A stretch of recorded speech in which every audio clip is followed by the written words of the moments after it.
mein Schatz. Alright my friends, today it's April 18, 2026. As you maybe all know, I'm also a Morakniv fanboy. Why? They're very inexpensive and very indestructible. And they're made in Europe, made in Sweden. And I love Sweden so much, especially the blonde hot chicks. Yes, I'm a Mora fanboy. And this is my Schatz. Yes, I'll show you now some of my Morakniv collection. I don't open them because I use them as presents and stuff. So Morakniv companion, Morakniv floating knife. I tested this one, of course. Floating knife. All Morakniv been tested. Floating knife.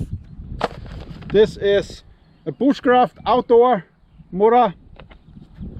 This is a fishing knife, fishing comfort knife. I usually these are present knives for housewives, or wives I throw out of my house. This is companion heavy duty, very indestructible. And here we have a companion outdoor in green color. Alright, I'll show you now some different models. Here is a Morakniv stainless steel, Morakniv basic in blue, baby blue. Here we have another color, and every year another color comes out of these Moraknives.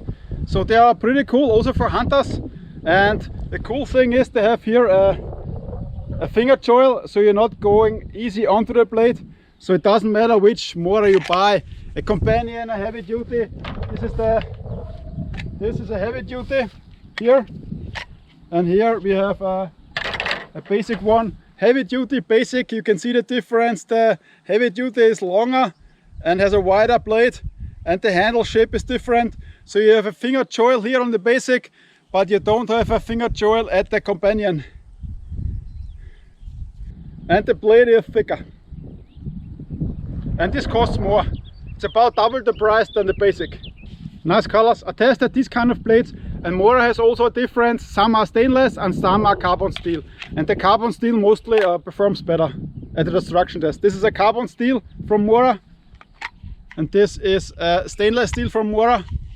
And all with this fancy sheaths, they are pretty awesome.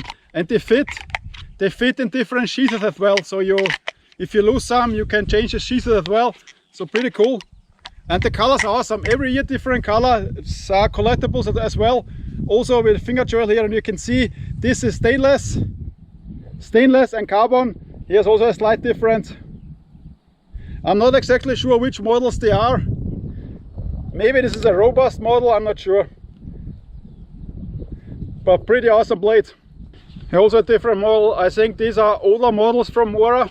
They look like this, with this kind of handle, and the new ones, that is. So of course I would choose a shape like this, not like this. I mean, you can work with this also, but I like the finger groove, and the blade here is a little bit longer and thinner here. But this is carbon, both carbon steel. I think this is the older version of the Moras. This is a newer version. Mora. But both would kill if you have to. You know, a hit in the jugular and you're done. Even with a Mora. And all Moras come razor sharp. I never saw a Mora which came slightly dull. All are super sharp and very inexpensive.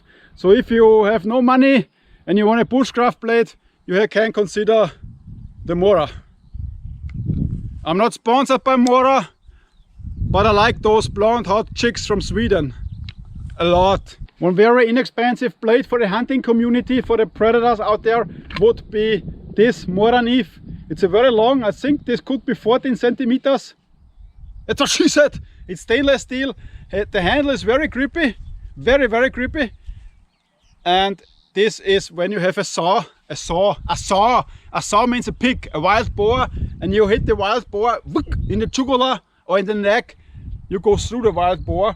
So this is stainless steel. I tested this blade also, did also cool in the test. So these Moras, inexpensive, kind of not completely indestructible, but they can take abuse pretty much.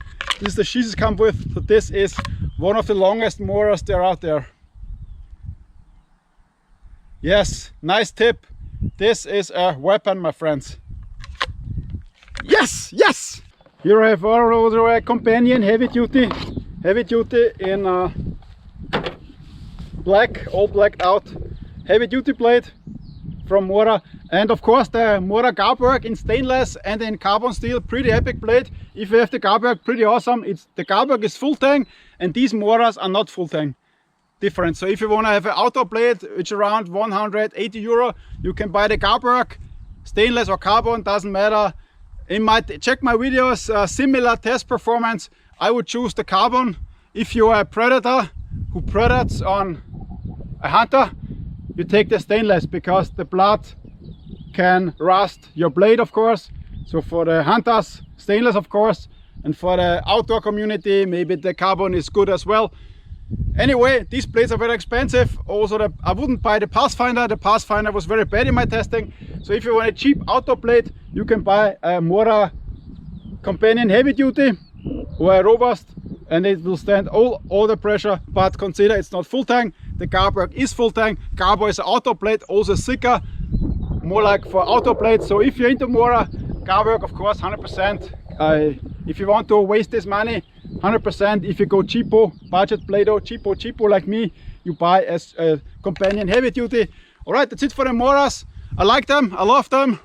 Cheap, nice blades, inexpensive. I have a lot. I have around 60-70 Moras.